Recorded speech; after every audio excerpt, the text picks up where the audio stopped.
Welcome back to Channel Zero X. This is Michael Landon, creator of the Indiegogo comic Mortal Worlds, funding now. Please check it out. I am joined by its co-creator, Caroline. How are you doing today? Hey, nice to talk to you guys. Caroline here. Today we're going to talk. We've talked about a book. Now we're going to talk about Star Wars. I'd like to talk about where Star Wars could be in 10 years from now. A lot of people have already written it off as a Including dead duck. possibly me. Yeah, and also myself.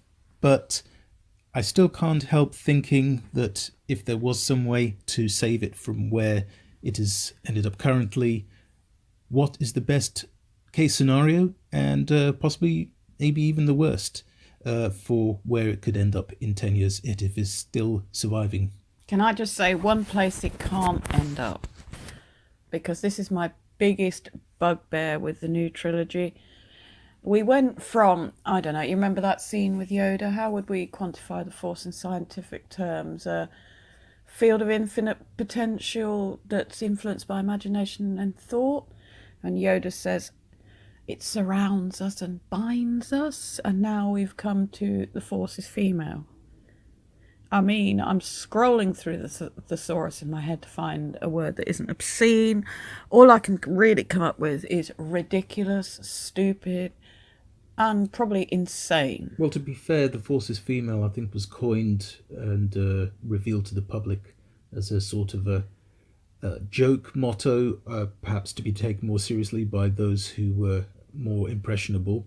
But this was for Force Awakens, and I guess perhaps we've gone even further downhill since then. But we've covered that in other videos. I mean, we only need to see the marginalisation of male characters and the utter what's the word, ridiculous promotion of, I mean, what admiral actually dresses in a ball gown, dude? I mean, what? Tell me. If we were to take this as artistic license, some of the stranger choices Rian Johnson elected to make, I think we could probably give him some leeway if the story had been compelling enough, the characters had been interesting enough, driven enough that we wanted to follow their story. You know something, sorry to interrupt, you know that feeling you get where, and it is an awful scene, I think it's in the prequels, where Obi-Wan just goes, no! I don't think it's possible to do any of that, really. It's probably the most sane conclusion to draw from where Star Wars has ended up, but Star Wars certainly is also about opening the imagination, conjuring what ifs. But that was, remember, the original trilogy surrounds us and binds us. That's totally about conjuring the imagination, seizing the will, going forward. I mean, it's literally a repeat of what went before, done badly. We've got another Death Star, another super weapon, the First Order. It's just literally, you know, like photocopies come out worse than originals. It's like that. In regard to the tropes that Star Wars has that perhaps are unique to itself, such as the Death Star and perhaps some of its other eccentricities, which other movies perhaps shy away from for fear of being labelled as an imitator. Such as? Such as Battlestar Galactica, which was famously sued back in the 70s, all the way to now where we have such as Guardians of the Galaxy. I like Battlestar Galactica. I watched that in the 70s. I was quite fond of it myself, but even at the time I was aware it was somewhat of a, perhaps not somewhat of a cheap knockoff, but it was plying a trade which Just had as an already aside, been... do you think the first series, the old 1970s one or the new one, was better? They both had their merits. I can't say which one I specifically enjoyed more at the time. The original, when I was certainly more impressionable and open to any kind of science fiction fare that would be available to my eyeballs, I completely devoured it, if such a analogy is possible.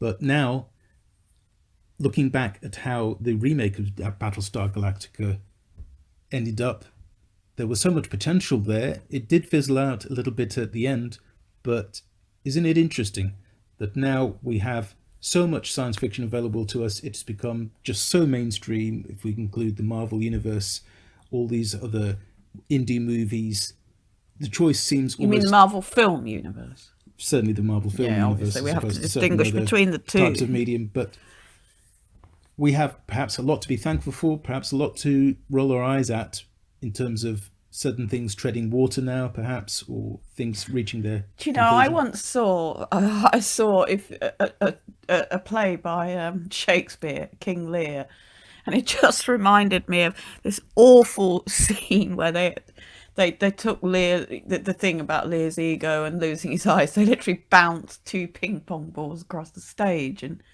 I think that's probably how my eyes have been with the most recent two Star Wars films. I don't think there are many people who come forward and say they were anything less than shocked at how shabbily Star Wars has been treated by these caretakers who seem to be on some form of an ego trip combined with some sort of infinite jest at the expense of its audience. Because to take it seriously, what it has actually become, to take these new creators, these new financial forces, the powerhouse of Disney, and to see how it is presumably also the disdain it has shown for its shareholders in many ways, simply to connect with an audience, perhaps an imaginary audience, for a political, not even discourse, but just a monologue, shoved into the face of an unwilling audience. Well, an audience that was expecting and hoping for something totally different. It's okay, I think, to expect something different, to offer people something different, as long as you are aware that what you are still serving is what the customer ordered from the menu. The Which, thing I find interesting here, sorry to just cut in, is I was reading something else yesterday, a business thing, and it reminded of the fact that you always please your existing customer base first. It's always good to get a new customer base, but what you never do is alienate the existing customer base. And of course, just like the comics thing, this is what's happened. You know, you had a whole faithful customer base. They're possibly their kids, and now, sure. and remember all the things that have been said. You know, that insulting Yeah. of the original Star Wars fans. It doesn't seem that they really have that much regard for themselves, even less so perhaps for their audience, but you would have thought certainly to be considered successful in their field, part of that success would have to be in terms of remuneration. Yeah, but yeah, I agree with you, and as somebody who has worked in business, that's what I find so utterly, what's the word I'm looking for, unbelievable. Yeah, But it's not just about revenue. It's about being a custodian of something that people genuinely loved. It's like loving something from childhood and then suddenly seeing it turned into a garbage can. yes, it confounds how they would choose to deflect any criticism, it would seem, with a catch-all that there are perhaps racist or misogynist undertones, anything like that, racial division, divisiveness. These notions are, there are fair points if these are actual issues that people have raised. But in the original trilogy, they were unstated. It was the freedom of people to be and exist and to have self-determination, as well as being a lot of fun, whereas this one wasn't like that. Yeah. But now the criticism, though they may have involved or touched upon certain things as sex, age, race, gender, whatever it may be, these were quite clearly issues that were forced onto the subject matter by the creators, by the franchise owners. So where do you think that's going to be in 10 years' time then? If they haven't learned their lesson already from what happened with Solo, with what happened with the Half the Takings. Can I just say that I boycotted Solo? I didn't even go and see it, and that's incredible for any Star Wars related film, and I just didn't want to see it, so I didn't. I'm not even sure I'll see the next one. Most of us probably felt the same way. But I'm not even sure I'll see the next one. If you were going to speak to your audience with a casual disdain, a sweeping Existing generalization audience.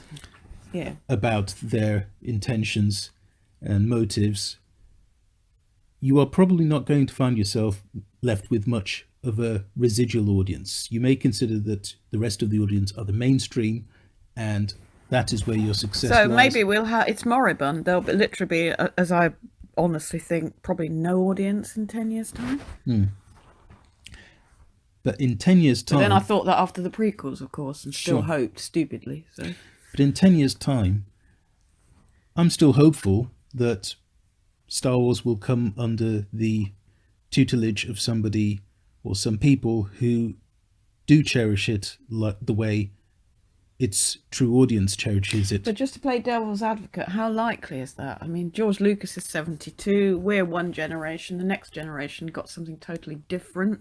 They got the prequels and then they got these. I can't imagine that it's difficult to find people who love the property as much as its most ardent fans outside of the filmmaking community. I hope you're right. There are bound to be people in the filmmaking community who are capable of taking this challenge and doing the best possible job. It is Disney's duty to ensure that those people are found, nurtured, and supported. Disney and nurturing in the same sentence. Oxymoron, possibly? Sorry, I'm just being naughty, but you know.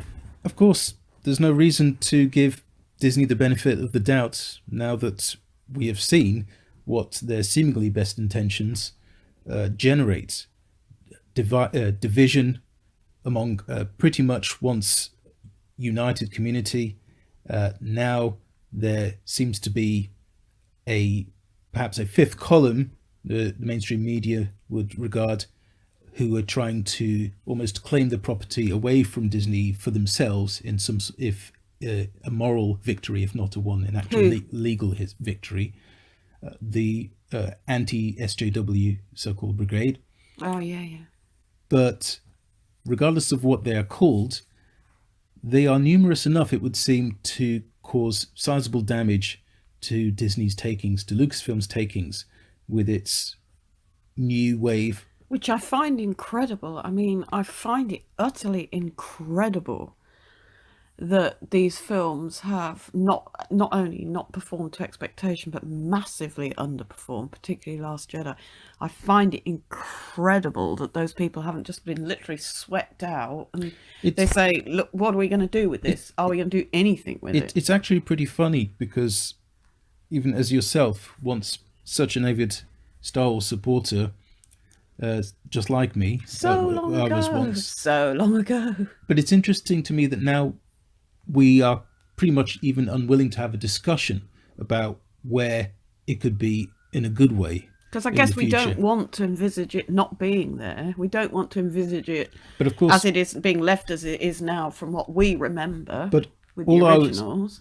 All I was asking was, in a best case scenario, if it actually could be remade, if it could be, not literally of course, but if it could be reborn in a way. Sorry, I can't help thinking about Aragorn when he says, or whoever says in those Hobbit films, the blade has been remade. Yeah. Do you think they have that? Do you think it's possible? Such a shame that we haven't had any moment like that. But do you think that moment is possible then for Star Wars? I wouldn't really be asking the question if I didn't think it was possible.